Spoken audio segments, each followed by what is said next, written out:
Really? Yeah. You went from fruit to tech? From fruit to tech. Can you believe that? Okay. Rodrigo, can you tell us, like, in a very quick elevator pitch, what is Digibee so our audience can understand what you do? Okay, Digibee is an integration platform as a service. We support our customers to seamlessly build their connections and drive agility. And we do that by the means of our own technology platform. It's more systems and tech integration. It's very deep tech. We are connecting customers' e-commerce systems with their ERPs, with their APIs, with their mainframe databases, with their AIs that are coming in. So sounds very complex, but very important. But we make that easy. Okay, so there you go. Hi, everyone, and welcome to the Endeavor Miami podcast. We're live from our Endeavor office here in Wynwood, and I'm so happy to have our special guest, Rodrigo Bernardinelli. He is Brazilian, and he's co-founder of Digibee, and also Endeavor entrepreneur, obviously. Welcome, Rodrigo. Thank you so much, Claudia. I really like the way that you say my name. You're trying to do your Brazilian accent when you say Bernardinelli? Bernardinelli? Ginelli. Brazilian accent with an Italian last name. Yeah, that's it. I'm trying my best. Okay, so let's get started because we all want to know more about your story and about Digibee. So Happy to share. I know you've transitioned from like programming that was in your software programming career, and then now becoming a leader in the infrastructure space, right? As a service through Digibee. Could you share what was the pivotal moment and experience that led you to that significant shift in creating this company? Yeah. You know, to answer that question, I will have to be really, really, really vulnerable here. Let's do it. Oh man, why am I doing that? Well, the reality, I used to be an executive for large software companies my whole life. I used to work for big organizations like IBM, HP, CA Technologies, and both in technical, then more sales position, then leadership. And all the change happened when I lost my job. It can happen to everyone. It was a time of laying off in the company. There was a huge restructuring there. And my whole area simply vanished. And then, you know, some people say that even some bad things can push you forward, right? So after the grief process, I end up really quickly start to working to a smaller company that we used to compete. So it was like the David and the Goliath. So we, the large organization, competing against a small startup, and the startup was basically winning. Oh, really? They were basically winning from us. And that really attracted me to that world. Then I got hired. And I got hired by this startup whose founders are Endeavor entrepreneurs. Oh, wow. Yeah, okay. That's true. The team from Zoop in Brazil, they end up being acquired by Itaú Bank, but they hired me at that time to lead sales, right? And the whole contact with the startup world began there, in that time. So large organizations first, then small startup is a totally different game. I have to, learn how to doing things more lean, how to have more scrappiness, how, execute with fewer resources, and, finding the talent that's really used to an environment like a smaller startup, which is a totally different one than the ones from large organizations. Okay. And so that's where you got the idea? And then while working for that company, I said, look, these founders, they're really smart. And I was willing to do something like they did, right? I say, come on, I can do that as well. And during my tenure in that company, I met a group of people, a group of farmers that they were willing, to break up the organics marketplace in Brazil. They simply trying to, connect the producers direct with their consumers. And then I decided to jump into that vision. So I quit my job, and with two other founders, Vitor and Peter, we founded Digibee after that project to build the organics marketplace. And that was really nothing related to what I did in my past. In my past career at Zoop, so it was a totally different game. We were there, basically to sell fruits, plants. I'm not even that healthy, so Really? yeah. You went from fruit to tech? From fruit to tech. Can you believe that? Okay. So to build that marketplace, we said, look, we don't need to reinvent the wheel. Let's just use what's readily available in the market. And then we start to search pieces of that puzzle to build the marketplace, like an open source e-commerce, then a SaaS-based ERP, then a marketing automation software. So we were in the market searching and evaluating different technologies that we could combine and build a business out of it. And we did it, right? So then to mix and match all those pieces, we needed something in the middle because there were totally different applications, right? Secret sauce. You needed the secret And sauce. the secret sauce. And then what we did, we started building, at that time it was just about the architecture, right? This piece of architecture that would easily connect these different pieces of software from different vendors all around. And that was the really the beginning of our platform. When we finished, when we delivered that project, we end up what we thought the next generation e-commerce system, because it was fully automated. I have all the applications, everything integrated and automated. Let's go and sell e-commerce. Any product. Any product. Okay, if I'm doing that good with organics product, why don't we go and sell beers Okay. or clothes? Consumer product. Any consumer. Any kind of consumer product, we can do it. But then we tried to do that and we failed miserably. What happened was we soon we realized there were so many people Doing in our that. country doing that, greater than us and very specialized. And we start working with smaller companies, small and medium business. That was not my experience. That was not something that not me, not the other founders, we experienced in our careers. So we failed. We failed miserably, right? And then it was when the mentors start helping us out, right? Because we start being challenged by mentors saying, look, you're doing simply too many things. You need to focus. Focus. Do this one thing that you're really good, right? And I have to confess you, Claudia, I got a little, mad about the feedback. I said, oh, come on, this guy doesn't understand anything. But he was completely right? Only when we focus on doing one thing that we do best is where we start succeeding.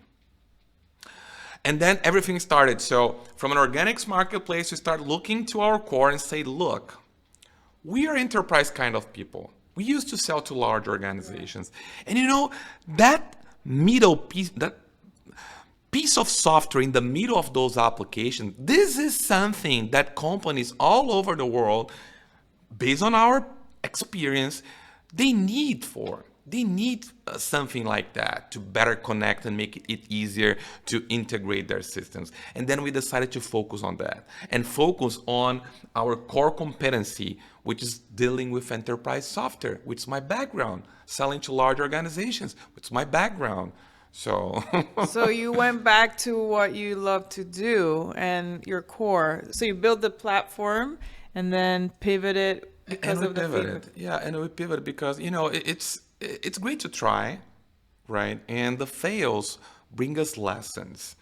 Of course. And you know, That's when you learn the most. oh, it is, unfortunately, because it's so hard, right? It's hard. And it's Having, hard to fail, but then you get up and yeah, you have to try get up. again. But it would be so nice if you can just learn when, you know, we're chilling or just having some rest.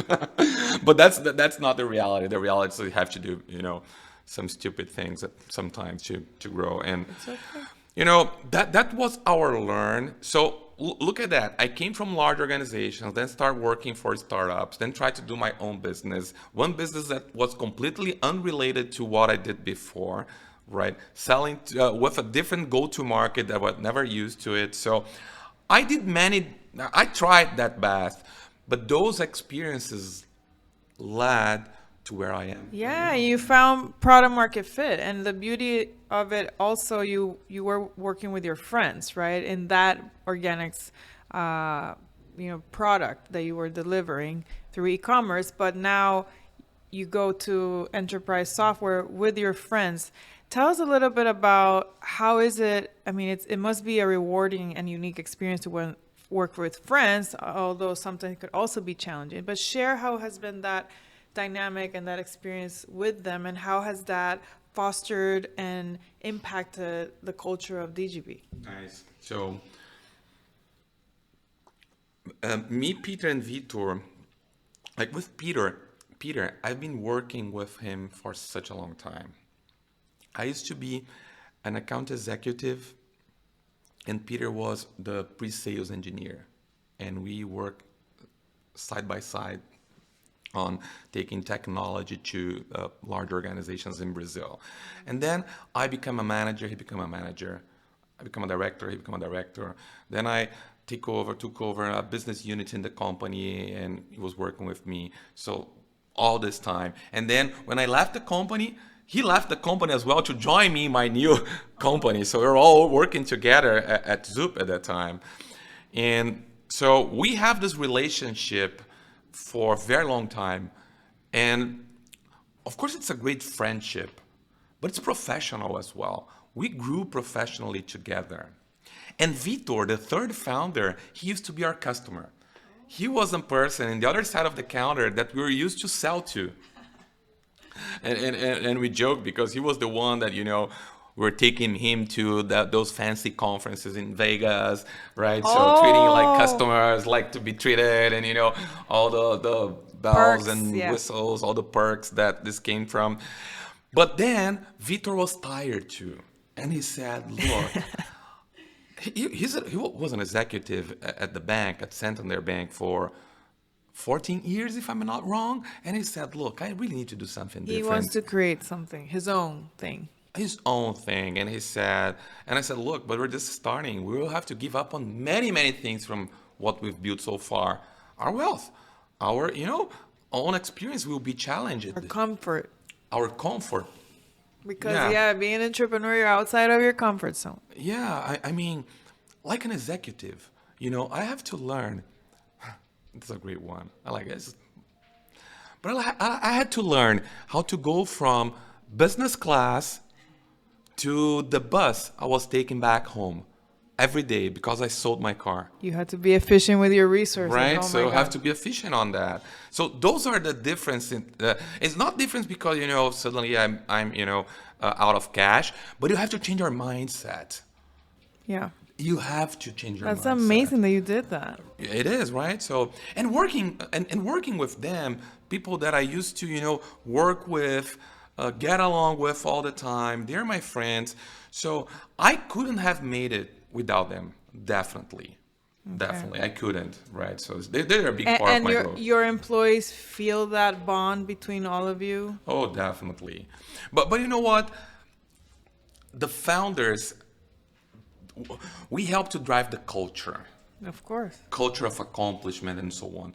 But when it's time to scale, like what we're doing right now, we have to go from what I call the founder-led sales to a more scalable go-to-market. Yeah. Right? So, because now it's not just about me or Vitor or even Peter going out and selling themselves, it's about motivating the whole organization, building the processes that are repeatable, scalable, predictable, so the team can execute.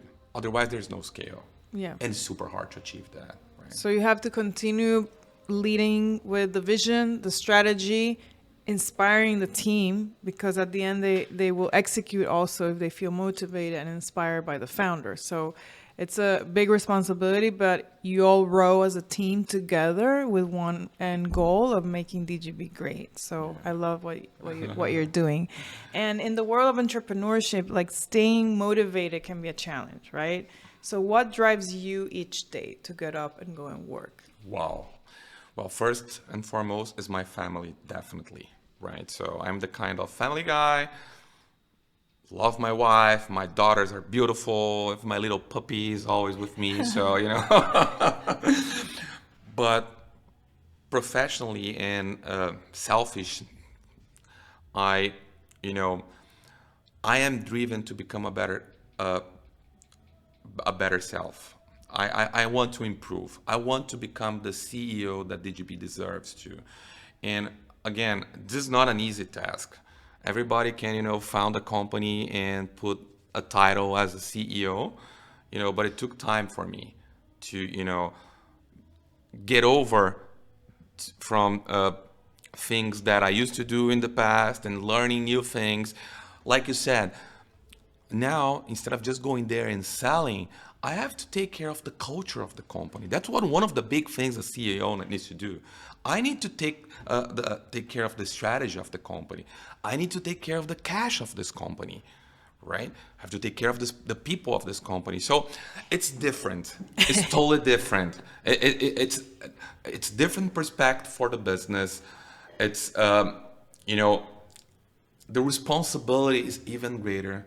And every year, every time it got a new round of funding, improves. It goes up, more responsibility. I would say, finally I can breathe now. That's No. not true. But you know what? I can't stay back at home watching Netflix or, You're an entrepreneur. I need to do something. So I like it. So the challenge your motivating blood. me. Right, so It's in your blood. You find joy and satisfaction by being an entrepreneur, and you're building. And I truly believe like entrepreneurs are born this way. Like you just feel it. You have that passion and resilience. And I have known you for a long time now, and I see that in you. So you. congrats on what you're building and what you're I say, doing. look, everybody has the option to quit or leave the job. I don't have that option. Just moving on, and let's growing and grow. So if you don't have an option, you're in that growth mindset, how do you recharge yourself and find some balance in your life? Oh, nice. So I have, one of the reasons that I choose to be here in South Florida is the community around. And I'm the kind of a family guy, and I'm always surrounded by great people and friends that's all around.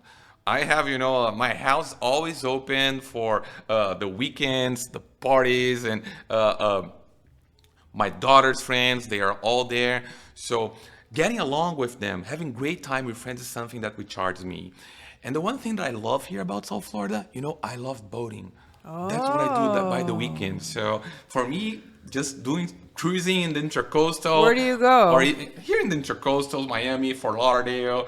Even if we go offshore, it's always refreshing and relaxing for me. So that's if you want to find me by the weekends, just drop by the Intracoastal. I'll be there. Okay, I need to get a boat to go find you in the Intracoastal. Or I'll just put a GPS on your boat. Yeah, definitely. I'll share my location with you, Claudia. Okay. Yeah. That sounds good. Or you can invite me on your boat. I will. I'll invite all of you. Better. It's not a big one. It's a small, but it will fit comfortably okay. everybody. As long as we're on the water and it should be yeah. fun. Okay. So let's talk a little bit about beyond the boardroom. Like we know we appreciate like being outdoors. You just said you like to recharge your batteries connecting with the water and the ocean. Do you have any like outdoor like favorite spots or anything?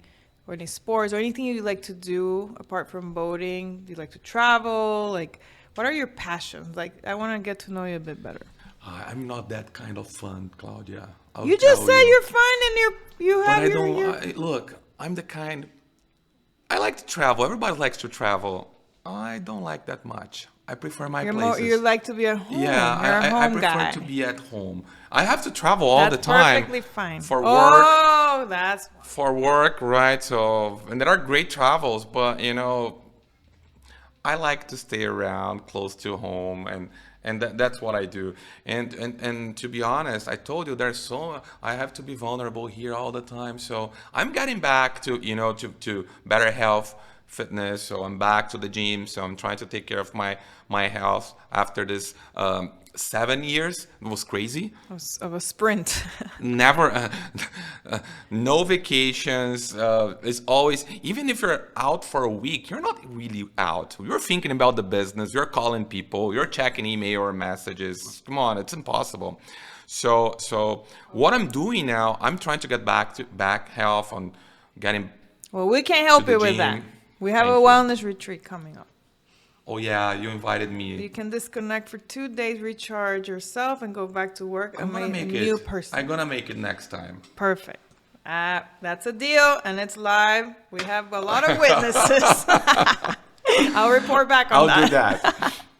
So you moved to South Florida from Brazil, very different, and you say people are very welcoming here and you want to enter the U.S. market, and that's your main focus right now. What advice would you give to entrepreneurs that want to move here and establish their companies? Like shed a little bit of light on that journey, and how can others learn from that? All right, so we choose South Florida. First of all, we're a company that came from Latin America. So Miami is a city that you can easily go like everywhere in the Americas from Miami. And Miami, by the time we decide to come, was really becoming this a new tech center for the United States, right? There was the pandemic, and then the venture capital start coming to Miami, and they're all this booming in the city. The city's growing and attracting talent, and has a diverse culture. Many people from different nationalities that can be very supportive. So we found this ecosystem here, more close to our still our main market, which is Latin America, right? But here would be, the bridge for the rest, for getting to the United States. So we decided to come to Florida first, and we set our headquarters here in South Florida. So, but that's not an easy decision, right? So many people will advise against it. Really? Some people will say, okay, go straight to the Silicon Valley, or go to New York first, right? And to be honest, I didn't want to go to New York nor to Silicon Valley at first. I said, look, I'm kind of family guy. I need to settle my family first, yes, right? Okay. And then to something that we're more used to. But being Miami, like it's a 3-hour flight, I'm in New York. I was in New York this week. So I go there all the time, visiting customers. It's something that I can do.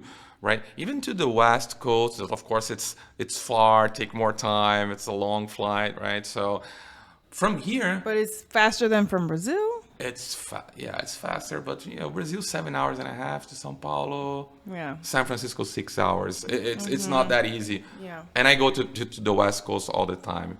Maybe that's why I'm a little homesick. I keep traveling like every week almost. I don't blame you. Yeah, and.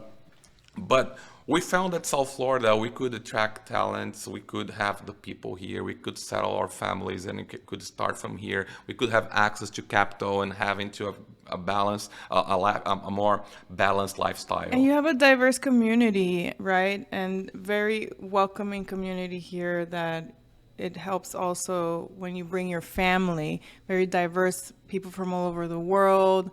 A lot of Latin Americans, and it is the hub of Latin America and the gateway to the United States. So it does make sense for you to establish your headquarters here. So, well, thank you for sharing that. And okay, so let's talk a little bit about you were part of the Scale Up program in Brazil. of Endeavor Scale Up. Then you did the Scale Up here in Miami, and then you became Endeavor Entrepreneur. So we started this journey, I think, back in 2021, or more or less, but in Brazil even earlier. So you've been with us for a while. Can you share how's that experience been, just being working with Endeavor, and how have we supported you? Yeah. So Endeavor was a big part of my maturing process. Uh, you know, with Endeavor, I start learning how to seek more help and how to listen to others and having the support of great people. Vulnerability again. Back in large organizations, looks like that you need to be, the Superman. You have to have the answers for everything. And of course, nobody has. Nobody has.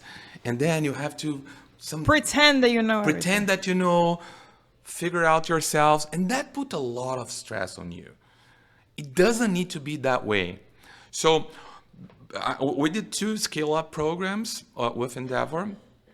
So both of them brought me knowledge that I never had before, knowledge about go-to-market. I used to be a sales and marketing personal, but you know what? When you're dealing with, you're part of this big company, you're not really building anything. You're even though you have a position, you're basically executing what was defined by someone else. Correct. Usually 2 or 3 layers above you. You can't really change much. You can't really change much. You just do it, right? So you just have to execute it. And now, Endeavor, by bringing many different entrepreneurs, Perspectives. executives, perspectives, opinions, we start listening. And sometimes it's not Easy. It's not, no, sometimes it's really not actionable at first. It will be later on. Because all this knowledge start getting into you and helping to form my own opinion on how to do stuff, right?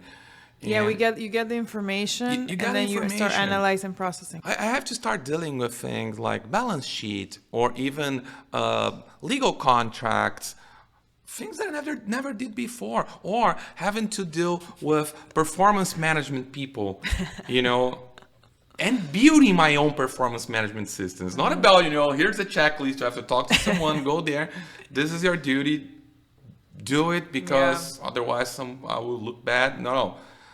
Now we have our own performance management system, and that's a great tool. And I'll tell you, I never realized back as an executive, because that was another thing that I was mandated to do. And now I can see the support. Oh, you value it now. I value it, right? And I think that, look, I had to learn how to do that. And Endeavor was all those Endeavor entrepreneurship programs supported me big way on learning how to do it. Right? That's great. And that's our value proposition, right? To really help founders think in different ways, open and be vulnerable to getting other people's advice, and then taking the feedback and processing the feedback and implementing if it makes sense for the business, obviously. But it's just helping founders think out of the box and plant some different, perspectives. So at the end of the day, we're founder centric, and we want entrepreneurs to succeed like yourself and your co-founders. So that's why we exist. And just to wrap up, what advice would you give to aspiring founders who are listening to us today? Any wisdom you want to share with them, or insights that you wish you had before you started your journey as an entrepreneur? Yeah, all this, the pandemic, this changing market dynamics that happen, the great piece of advice that I will give to every entrepreneur is save as much cash as possible. Control your destiny. At first, everything is marvelous. Everything, you want to build the best. Look, focus on what matters to grow the business, what's really important, and save cash as much as possible. Cash is king. Looks like obvious, right? It is not. It's very easy. And, we've been through 3 rounds of funding already, and we raised almost $100 million. It's crazy how cash can go away like this. So while you don't have product market fit, or later on you haven't built a predictable, repeatable, scalable go-to-market engine, save as much cash and learn why you're saving. Learn, validate, and then you start putting cash on execution and scale. That would be my piece of advice, and I'm telling you, I had to go through it to learn in the hard way. I know. I mean, that, and especially now, right? It's hard for entrepreneurs to raise capital. So being very, very efficient with the resources is number one thing. So taking care of the cash and making sure you're controlling your finances really well and forecasting properly so you know where your company's going, because that is a good x-ray of the health of the business, and that will help you for the future fundraising rounds, right? And so I think that's great advice. Thank you so much for joining me today in our podcast, and I hope that this was insightful and fun for our viewers. And stay tuned for our next episode. So thank you, Rodrigo, for being here with me. Thank you. I'm always available to help, and see you next at the retreat. I'll see you at the wellness retreat for sure. Okay. All we'll right. report back on that. All right. Bye-bye. Bye. Thank you.